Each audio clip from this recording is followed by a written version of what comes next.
Couldn't be in a better place at a better time because you are tuned into the show where you learn the discipline to show up day after day to do the work, the confidence to put yourself out there boldly and authentically, and the mental toughness to continue showing up, doing the work, putting yourself out there, even when the success you expected to achieve is yet to be achieved. And on top of all this, you get a huge dose of personal initiative, which is the go-getter energy that moves me, you, everyone else out there to go and make things happen instead of waiting for things to happen. We put all this together in one bundle, one package, one mindset, one method, one philosophy, one book, one show, one masterclass. It is called Work on Your Game. My name is Dre Baldwin, also known as Dre All Day, and welcome to the show. Today's topic is how to play your game. All capital letters, your game, and stop competing. Now, I did an article on this exact topic that came out in January 2020. You can look that up on dreallday.com if you wish. This conversation that we're going to have here today, this masterclass that I'm teaching, is about eliminating competition when you can. Sometimes you're going to have to compete. In some ways, you don't always have the option of completely eliminating competition. For example, if you're playing a sport or working at a job, there are rules in place that limit just how creative you can be, the things that you can do that will separate you from everybody else. There may be some things you want to do that nobody else will be able to do, but based on the rules of the job or the rules of the game, you may not be able to do those things. So you still got to work within certain parameters. So you're always going to have some level of competition because of that. But in spirit, you can always eliminate competition. You understand? In business, on the other side of things, you have free reign pretty much to do what you want. I mean, there are not as many rules. Let's say if you're playing basketball, there are certain rules. The court is a certain size, the hoop is a certain height. There are certain things you are allowed to do, certain things that are violations of the rules that no matter how competitive you are, how much you want to eliminate competition, everybody still has to shoot on the same 10-foot basket. Maybe you can jump high and you could dunk on an 11-foot court and you wish the court would get raised to 11 feet, but it's not going to be. It's still going to be 10 feet and there are going to be a lot of people who can get there just like you can. So you got to figure out other ways to compete. In business, though, you have a lot more free reign to do pretty much what you want to do. And this is something that I've talked about in the comparisons, the parallels that people like to draw between the sports world and the business world. In the sports world, it's very structured, organized, and you're well aware of everyone else's actions and what everybody else is doing. In the sports world, you know what every competition is. You can look at the schedule. You can see, all right, the Spurs are playing the Knicks, and the Lakers are playing against the Timberwolves, and the Pistons are playing against the Sixers. You know what everybody's doing. You can see everybody's stats. You see everybody's video. You know exactly who's on every team. You know exactly what everybody else has going on in the sports world. In the business world, you don't know any of that. In the business world, you might not even know who your competition is, but they're plotting to take you out next week. They're just waiting for the right moment to drop their new product or their new ad campaign trashing you, and you don't even know who they are. So in the business world, is a lot more free reign, is a lot more, I guess, what you would call Wild West mindset in the business world because there are not as many regulations. There's no league for business. All right, there's no association, there's no commissioner for all businesses that everybody has to play by the same rules. So free reign could make you anxious because you know that anybody could do anything, but it also could make you excited because you could do whatever you want. So it just depends on the way that you decide to look at it. Today's topic is more for the business side of things, but it can be applied in more rigid areas of life that have set rules such as sports. It is your job to think about how, if you're in a place that has a rigid set of rules, how can I take the things that Dre's going to teach here today and make it work in my favor? But I'm specifically talking to the business people here today. Those of you who are not entrepreneurs, not in the business world, again, employ your mind, employ your critical thinking skills, and ask yourself, how can I take these principles that Dre's going to teach here today and apply it to what I'm doing? Point number one, today's topic is how to play your game and stop competing. Point number one, most people's mindset around competition is very simple. Pick something that you're going to do, then work on your game, and then be better than everybody else. That's the goal, right? I'm going to play basketball, and I'm going to work on my game, and I'm going to just be better than everybody else at basketball. Or I'm going to talk about discipline, and I'm going to work on my game at discipline. I'm going to be disciplined myself. I'm going to learn things about discipline. I'm going to come up with some creative concepts around discipline, and I'm just going to be better at that topic than everybody else is out there. That's the way that most people think of things. That's the way most people approach competition. Get better and just be better than everybody else. And I used to think this way as well. Here's the problem with that line of thinking. The problem is it's unsustainable to think that you are going to consistently just be better than everybody else in the world. or the world in general, the world in aggregate, you're not always going to be able to beat the whole world. All right, that's not a good plan. That's not a good system. It's not a sustainable idea that, all right, I'm going to just be the best at this and nobody's ever going to be better than me. Nobody will ever be able to get ahead of me. I mean, think about that. Think about this. Let's say that you're in a niche market where there are 60 companies, you and 59 other companies, right? And you get recognized as the best. Let's say you're making the most money, or you have the most customers, or there's an award show for it, and you get recognized as the person who's doing the best out of everybody. Number 1 out of 60, right? What's going to happen next? What do you think is going to happen after you get recognized as number 1 out of all the other people in that industry, and they're all competitive just like you, but you beat them. You kicked their ass. What's going to happen next? Here's what's going to happen. Each one of them, they're all going to start looking at you and finding out what the hell you're doing. Why is it that this person is so much better than me? What is this person doing that I'm not doing? What do they know that I don't know? What systems are they using that I or we are not using? They're going to start looking at you. They're going to see everything that you're doing that they're not doing. And what are they going to do next? They're going to copy it. They're going to adopt, maybe copy, maybe hijack, maybe plagiarize, maybe model what you're doing. And they're going to start using it themselves. And here's the thing. Some of them might be better at it than you. See, you might be doing something right now that's innovative because you're the only one doing it. You're the first one who thought of it. You're the only one who learned how to use it a certain way. But now, when you get recognized as the best, everybody sees everything that you're doing. Now what you going to do? And what if one of them's better at it than you? What if one of them can do your technique better than you can do your technique? They just didn't know about it. It's not that they couldn't do it. They just didn't know about it. Now you got a problem on your hands. It is hard to stay better than everybody when everybody can see everything that you're doing. You basically have to run faster and faster on the treadmill. All right, and that it may sound good when you're winning on the treadmill, but eventually your leg's gonna get a little bit tired. You might get a tight muscle. You might need a drink of water, or you might pull a hamstring, or maybe you'll just get beat. You'll be doing your best, but somebody's just gonna run faster than you. You cannot beat the whole world. And even if you could beat the whole world, why would you waste your energy trying? It takes a whole lot of energy to beat the whole world at something one time, let alone over and over again. Time is the most precious resource that you have. So how about if I could offer you an alternative that would allow you to not only save a ton of time, but also save a ton of energy, and it would just be a better idea that is not only going to work for you more easily, more efficiently, and quicker, but it also will be more sustainable, meaning you can start using it right now and it will keep working for you as we move forward in the future. How about that? You interested in that? Well, make up your mind. Are you interested or not? All right, the answer is yes. Then I'll tell you on point number 2. So let's move on to that. Today's topic is how to play your game and stop competing with everybody else. Here's the short answer that I'm going to give you here in point number 2. The short answer is you must start running a race that no one else can race or that no one else wants to run, and you just win by default. All right, that's the answer. I'm giving it to you right now. Now I'm going to give you the long answer. We're still on point number 2 here. The long answer with detail and explanation as usual. If you were to go to, for example, I just told you that I wrote about this on my blog at dreallday.com. If you go to dreallday.com/blog, B-L-O-G, at the very top of the page, you're going to see a photograph, or it's kind of a background photo. It's a photo of me sitting at a computer. In the background, you see that there's a swimming pool. And there's a bunch of lounge chairs, and you see a bunch of people laid out by the pool, but then you see me sitting at a table looking at a computer. I'm basically doing what leads to all those articles that show up on that website. Now here's the thing about that picture, the reason why I'm pointing out that photo. In that building, there are office spaces. So this is a condominium, and in buildings like that these days, when these buildings are getting built, they are factoring in the fact that a lot of people like myself, work from home.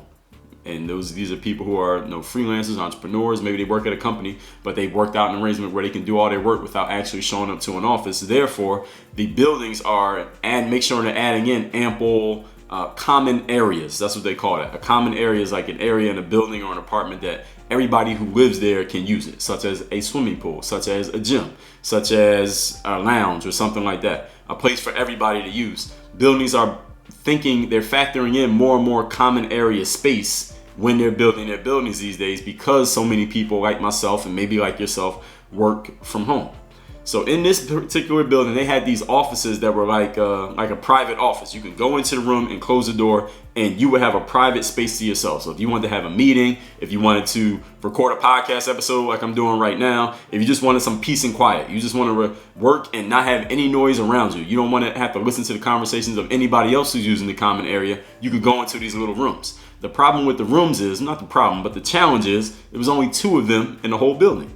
There was a lot of common space. There was like this living room, there's a library type space, there's the pool area, but those aren't closed off areas. They're open areas where anybody can be out there, and if somebody else is talking or making noise, you gotta listen to it because there's an open space. But in these areas, you close it off, but there's only 2 of them, right?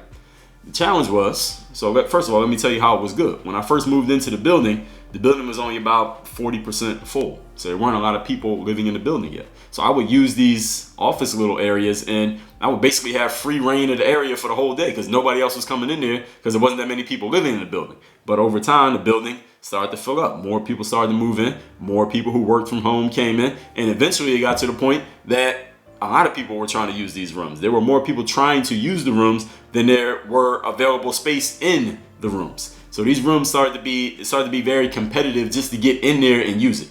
And this is the thing, this is how I reasoned through it. This is what I want y'all to catch. Now I wake up before 4 a.m. every single day without an alarm clock. I'm not telling you that to impress you, but to impress upon you that if I wanted to, I could just wake up earlier than everybody else who lived in the building, get to one of those office rooms and sit in there the whole fucking day if I wanted to. I could have done that. I could have just got up earlier, out-competed everybody with time, and just showed up and used that room for the entire day. Here's the problem though. If I were to do that, then what would I be doing? I would be competing. I would be adjusting myself and making sure that I'm getting up early just so I could beat everybody else to the room. My only advantage was that I was beating everybody else to the room. I didn't like that because I didn't feel like it was a sustainable system, because all somebody else had to do was wake up earlier than me, and because I was adjusting myself or figuring out a way just to outcompete everybody. What I would rather do, this is what I wanted to do, I wanted to find a way that I could beat everybody else at something that they didn't even want to compete at. I wanted to do something that nobody else even wanted to do. See, everybody wanted to use those rooms. I was just going to beat them at it. I didn't like that. I wanted to do something that even though you saw me doing it, you didn't want to try to compete with me at it. That's the kind of competition I like, to where you're not even going to try to win. So this is what I did. At that same building, on that same floor, there's a pool. And this is where that picture comes in. Now, next to the pool, there are some tables. And the tables are next to like a grill. So if people want to grill outside and stuff like that, you could use those tables for that.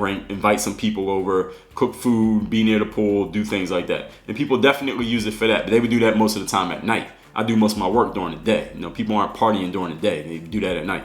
So I will come out there during the day. I'm talking 7, 8 o'clock in the morning and work there till 4 or 5 o'clock in the afternoon. And this is in the middle of Miami. This is what I want y'all to understand, why there was no competition here. This is in the middle of Miami. If you've been to Miami in the summertime, you understand that, yes, of course it's hot, but Miami is not really about the heat. All right, the heat is more like in the desert, like Phoenix, Vegas, places like that. In Miami, you got humidity. It's humid as fuck in Miami, meaning you could just be standing outside. Just stand there. Don't do anything. Just stand there in the summer and you'll start sweating because it's so humid. That's how the weather was there. And the challenge for most people when it's humid like that is they don't want to be outside during the day because it's too damn humid. You can feel the thickness of the air just stand. You can feel just trying to breathe. It's harder to breathe air when it's humid like that. And most people avoid being outside. They go somewhere where there's air conditioning, like the inside of a building, which that my building definitely had. So the thing is, when I would sit outside by the pool, everybody would come out by the pool. They would see me out there. Everyone knew that I sat out there all the time. I had a reputation for sitting out there all the time. And the thing is, there was never any competition for me to sit at that table. Nobody ever was sitting at that table when I wasn't at the table. If I went out of town for a week, that table was empty for a week. If I showed up 2 hours later than usual, that table was still empty. And when I showed up in my normal time every day, that table was empty. And if you read my book, Work on Your Game, you will look at that picture at dreallday.com/blog. All right, that's where I wrote that book. I wrote that whole book sitting right there in that chair, in that exact seat, right next to that pool. Why? Because it was peaceful, it was quiet, I had no competition, and I sat there and wrote that whole book right there. I'm telling you that to tell you this. if you really want to beat people, what you need to do is not beat them at what they're doing. You need to do something that even though they know you're doing it, and even though they know it's working for you, they don't want any part of that competition. That's how you win.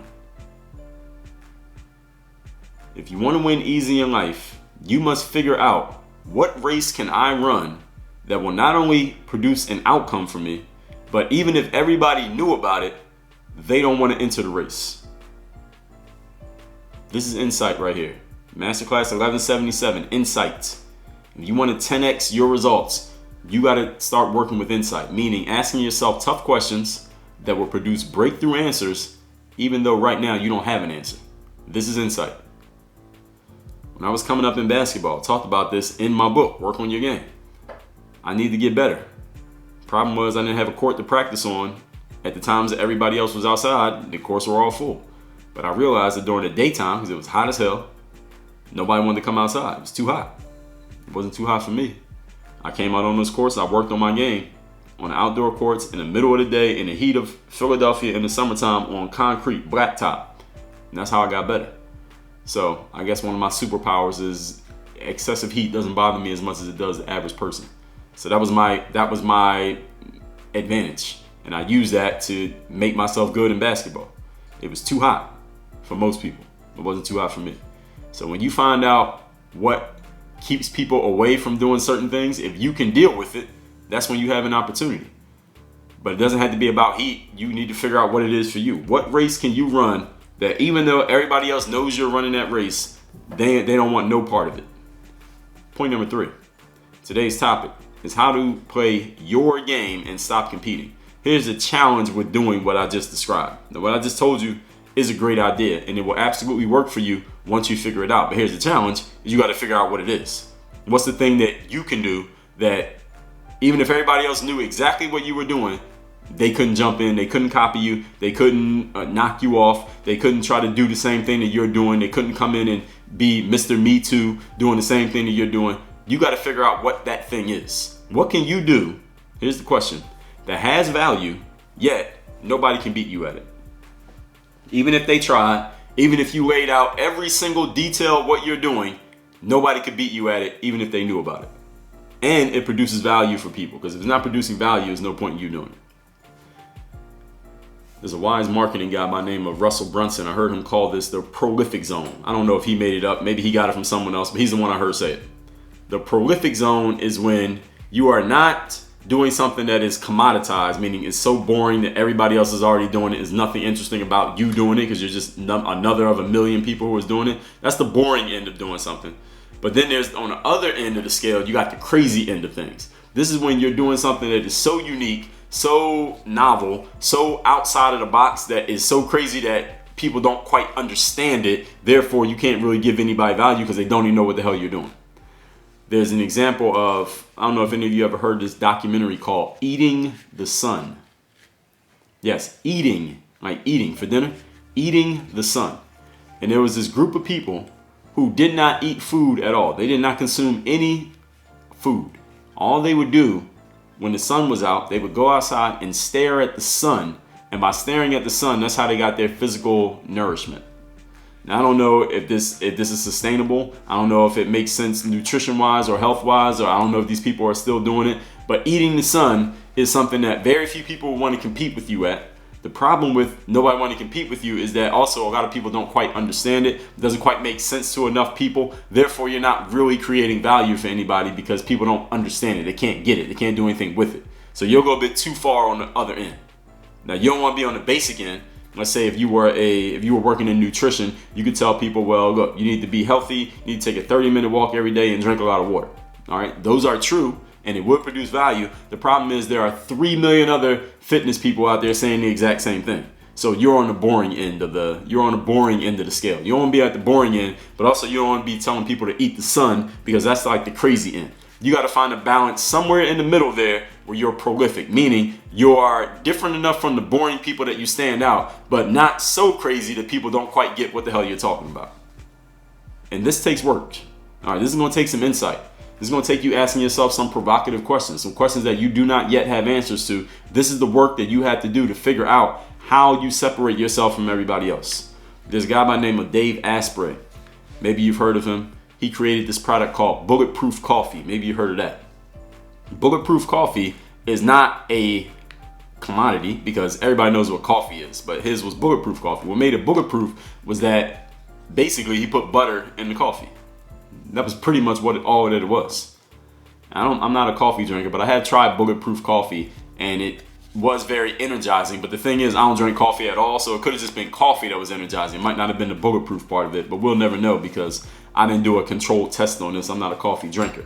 But the thing with Dave Asprey's bulletproof coffee is that it was understandable enough that people got it, but it was far enough away from the commodity, the boring end, that it was different. So again, this is what you got to figure out. People got to be able to understand it, but it can't be boring and basic and the same as everybody else's. When you figure that out, that's when you may have $1 million or $1 billion opportunity on your hands. That's the thing that becomes prolific. That's the sweet spot in the middle. And understand that even when you find that sweet spot in the middle, things may change. Things could change in your industry. Things could change in the world. Things could change in people's tastes as they do all the time. So you got to be ready to adapt. You got to stay on your toes and be ready to move. It used to be, I'll tell you that in 2008, 2009, there was a time when if you were a person who was putting out a video on YouTube every single day, that was a novel concept. That was prolific because it's like, wow, you're not basic just putting out videos randomly, but it's also not so crazy that I can't keep up. It's just once a day. All I got to do is log on to YouTube once a day and watch a video about you. That's amazing. I watch this person. He puts out a video every single day. I was one of those people. It wasn't too many of us. Now, 2020, putting out a video every day on YouTube, that's not prolific. That's normal. How many people are doing it? You can't count them all. Are they all good? No. Are they all terrible? No. But it's boring. It's a commodity. Everybody's doing it. So even though something is maybe novel today, doesn't mean it's going to stay novel tomorrow. So you got to stay on your toes and be paying attention to what's going on. So this is the one time in life, one area in life in which I would suggest you got to pay attention to what the bum ass people are doing, because you never know. They might start adopting the thing that you're doing and now you're blending in with them. You want to make sure that doesn't happen. All right, so that's where you got to watch and make sure if they start doing the same thing that you're doing, you got to be ready to do the next thing and move on. You understand? So you don't get caught up, you don't get mixed in with that crowd. You know the law of association. So you got to be able to adapt. When I noticed everybody's putting out videos every day, I still kept putting out videos because there was value in it, but I added in, I adapted. I started writing every single day. Then I started doing a podcast every single day that now I call Masterclass every single day. Those are not as easy to do. It's not as easy to write every day as it is. It's much easier to make a YouTube video than it is to write an article every day. It's much easier to do a video than it is to do a podcast. It's much easier to do a podcast when you're talking to somebody else and you can play off of them than it is to do one by yourself every single day. This right here, what I'm doing, this Masterclass every day, this is prolific because you understand it. And it's not so much that you can't keep up, but it's also very hard to fuck with. You can't compete with this. There ain't too many people who could do this even if they wanted to. They don't have the material. They don't have the ideas. And they ain't got the skill to deliver. That's what makes it prolific. There's less competition, but you still get it. All right, your audience has to still understand what you're doing and what they're getting out of it, but you got to do something that your competition can't do. This is a challenge, but once you figure it out, it's worth it. You can make it better.